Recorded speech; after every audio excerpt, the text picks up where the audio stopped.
Howdy, howdy, it's the morning, howdy, morning, howdy. Hello guys, and welcome to another episode of the Morning Howdy. And like every episode, howdy.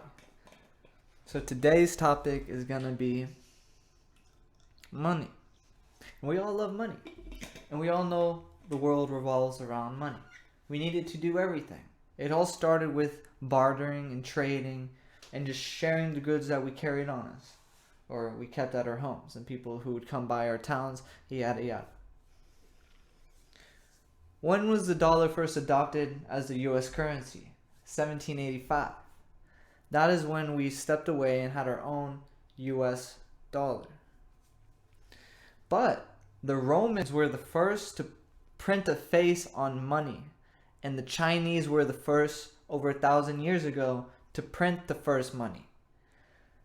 So as you can see, as time goes by, there's a lot of adoption of how currency has developed versus just bartering and trading to big gold stones and then to paper. It's crazy to think that people invented. It had to have been one general place of a high population, and you're like, look, we can't let things get out of hand. Well, what do? How do we get everyone to work and able to get food for people who aren't all, there has to be people who make weapons, there has to be people who farm, there has to be, in a town, there has to be jobs set for people, right? But how do you make it where everyone's getting, for say, a turkey leg? Everyone works every day and gets a turkey leg? No, people are going to need more, so what do? And this is back in the times, around about 1,000, 2,000 years ago, since the Romans, since a long time, the idea was currency. You make something, you make people work for it, and this source of currency will let you be able to shop in town, per se, and it is distributed in such a way where people don't have to sell a horse for carrots, like that, or a horse for weapons, swords, shields to supply whatever they need to supply. It's just an example. But what I always think about is, what if the stores shut down? You can't get food anywhere. There's no food in stores. Some, like, a hurricane comes through, right? And there's no way, no foods can come in, nothing can comes out. It's like you're getting quarantined, like what's going on in China. Like, what is your money worth if the stores aren't selling food? Your money can't buy anything. You're left necessarily on your own. You become so dependent on being able to go to the store, or so dependent on going to your job. But what if there is no more job? What if there is no more grocery store? What are you left with? You're left with the home and everything in your home, and that is part of your property, because you can't just go in your neighbor's yard and do whatever you want. Okay, we're left with the baby bit of land that's barely habitable to have any sort of crazy amount of livestock. So all the farmers out there, all the farmers are holding in their cattle, and they're like, no one's taking my food. That's what they're thinking. We don't live in a life where we need to take more preparations on how we're going to survive through the winter. We just say, look, I'm just going to stay warm, do my work at home. Like, a lot of people can work at home, and then if I need food, I'll just go to the grocery store. Like, no, people back in the day, they would have to garden all through summer, all through the fall, and then have a big storage of food that will last them the whole season, where there is no more food growing. That's how people survived. They had to store the food. And guess what? What happened if rats got into there? A lot of people got sick from these type of things. The bad capabilities of storage of food. And this was a lot of individuals doing this. Everyone who lived had to get food a certain type of way. But we developed the system where everyone has jobs. Everyone makes money from their jobs. So now everyone can buy what they want, and it's not a trade of what I have and what you have. It's all a trade of what is my service, what have I contributed to earn a bigger amount of currency. And I feel like money was created, for that type of purpose where it'll make life more efficient, more easier. It'll make people actually work and work together, to make money. Everyone's making the same currency. Like, imagine if everyone had the US dollar and everyone didn't have a different type of currency. Think about it that way. But it's not like that. There's people making their own type of currencies. Ours are worth more than others. That's just how it works right now. You can't change it. There's a possibility of it being changed, but I mean, there's a lot of side effects from that if that was to happen. The stock market crashes. A lot of people are going to lose money, but then again, you're doing it for a greater purpose of it just having one whole money. I don't know how that would be in the future, but it sounds more efficient. That's all I'm trying to say. It just sounds more efficient than not having to worry about other people's currencies and just everyone working together like how we should for the bigger purpose of whatever that bigger purpose is. Yeah. So where is our money? We have our monies in the banks. We have them on our credit cards. But like I said again, what if you can't go to the bank and get your money? What if the ATMs are all out of money because everyone got their money out and the ATMs don't have it? How can you have money on hand? So say people are still using the money for like paying for things, like you want to buy something from your friend, right? You want to buy like some food and they're like, yo, it's like $30 for a can of beans. You're like, all right, I'll pay you. Oh, I can't go to the bank and get any money. What do you do then? What can you trade? What do you have? The reason, one of the other reasons why I wanted to talk about money is because all these probabilities that could happen could. And I'm not a crazy person. I don't think the world's gonna end. But I ask these questions so I can be mentally prepared, physically and emotionally, if anything were to happen. The only thing to do that is to talk about it and share about it and see what other people think. Every time there's a hurricane or some crazy event's gonna happen. And it's usually hurricanes. We can predict the weather like on the coast. A lot of people who live on the coast, they know there's always preparations. You buy a bunch of water. You move your things on the second floor. If you have a second floor, you find just a place to move your stuff. But you gotta live at home, so you just make sure you have the food because the store isn't gonna be open for a while. It's the same concept, but for whatever reason, it's not a hurricane. It's some other reason. You never know what could happen, but that's the realistic of having money and doing everything for the money. But then you have all the money and you have it all in the bank. What is money worth then if you can't even get your money? I don't like credit cards because there's always interest, and I don't like paying for things I didn't pay for. But you build credit and you can buy things that you don't have the money for, but the thing is you adapt. Your mind adapts to always having your money in the bank. That is the right way to keep your money at the bank. It's safer. It is safer if you can always get your money. If they always have the money on hand. If they can always print it for you, whatever the case is. That is the realistic. Is you don't have your money. You can use your money, but in any instant the electricity goes out, you can't get your money. There is no way for us to pull up your account and for us to do anything because the system is down. That's what I'm trying to tell people. When you put your money in the bank and you put your money on a credit card, they're taking your money away with interest for holding your money. They give you money for holding it in there, but if you're always using credit, you always pay it off, but there's still interest.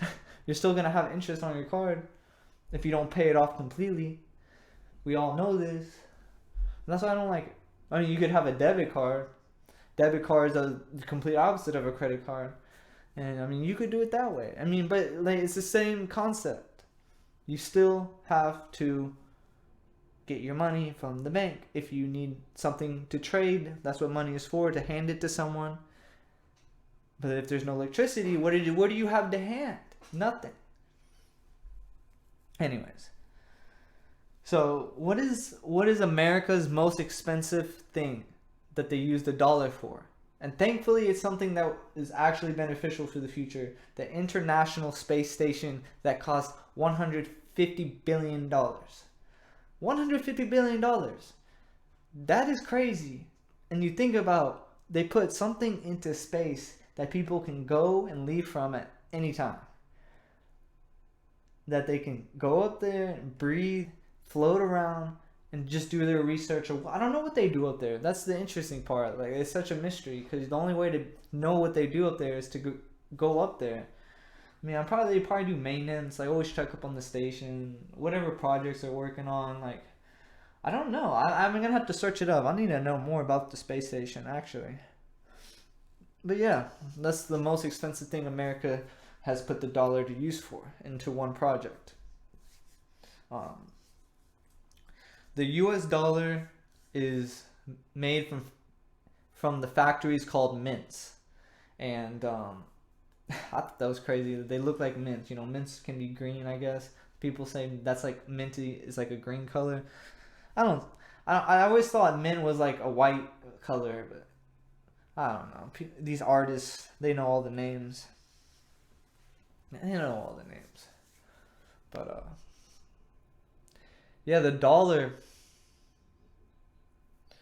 We all work for the dollar. But the benefit of always having the dollar, you can make a lot of money. That's the beauty of it. You can make a lot of money from it. A lot. There's a lot of people, and Bezos is the most richest man alive at the moment, and he can do whatever he wants. He can have his own land, like his own island. He can buy whatever he wants, and that's the beauty of money. The being able to buy whatever you want. You can do whatever you want if you have enough money. You can become a president. You just buy all the newscasters and you're good to go. You, in a sense, money is almost as the pursuit of happiness, because a lot of people view money as the way to get the things that they want. They always work for. You will work for your main goal. If your goal includes having a lot of money, then your pursuit of happiness involves money. And the only way to follow your dreams, or whatever your dreams are, nine times out of 10, money is going to be involved in some type of way. So we need to know that we need to make it. We need to make it to live, in a sense. But do we? There's so many things we could just do at home. There's, we can have our own gardens. I had a conversation with one of my buddies. Two guys just talking about a garden and the benefits of it. You can grow everything you want. Some things are going to take long, like 30 years, like avocado tree or whatever the case is. But you need to make those preparations now. You need to start growing your whatever you like to eat. Your potatoes, yada yada, your own beans. You can do that. There's a way to grow whatever you want at home. People do it. But the way people do it with a large amount, you need a large amount of land that's rich in soil. But to buy all that soil, it can be expensive. You know what I'm saying? It takes work. It takes time. Time to grow your food. But we can do it. We can have our own livestock. We can have all of it. But there's so much work included into doing that for one person or one family. That's a lot. It's a lot of work. And it makes things definitely more efficient. You do less work than you need to do, because everyone has their own job and you're not having to worry about 100 other jobs. How would you be able to get beans or rice or salt? All these things are shipped from different places around this world, and they all do it for the money. That's how they get paid to do it, and that's why they do it, because if they weren't getting paid and they weren't getting anything back, they wouldn't want to do it. But we can always save the dollar.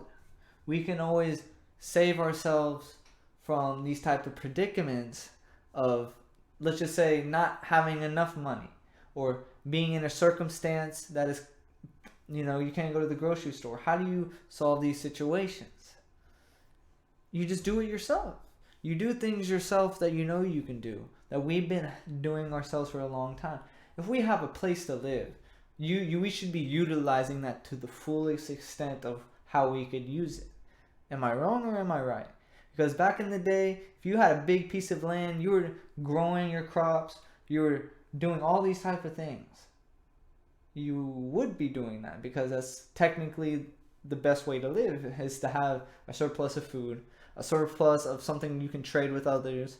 You could have people who work for you. I mean, like, I don't know like how it would work if you had people working for you for your own things, but we could all do it ourselves and be happy. We can be happy with the little things. We can live on the little things. But to do the things that are, almost out of reach, you need the money. And that's just how it is. I mean, and think about it this way. Where can you just go buy land and go set up your own house? Where would you do that? You know how much land costs? Land is a lot of money. And that's not something I want to invest in. I'd just rather just buy a house, work and pay it off month to month. Right? I mean, there's so many ways to live. But, money really dictate that, because you could be working for it, or you could care less and you just do the minimum. But, we should all be pushing ourselves to the fullest extent of what we want to do. But if we know money is involved, then we need to go after it. We need to have a surplus of it because we know that's what we need. So, just as needs, wants, always preparation. It is key. And I think that's about it for this one. Get rich out there, guys. Howdy.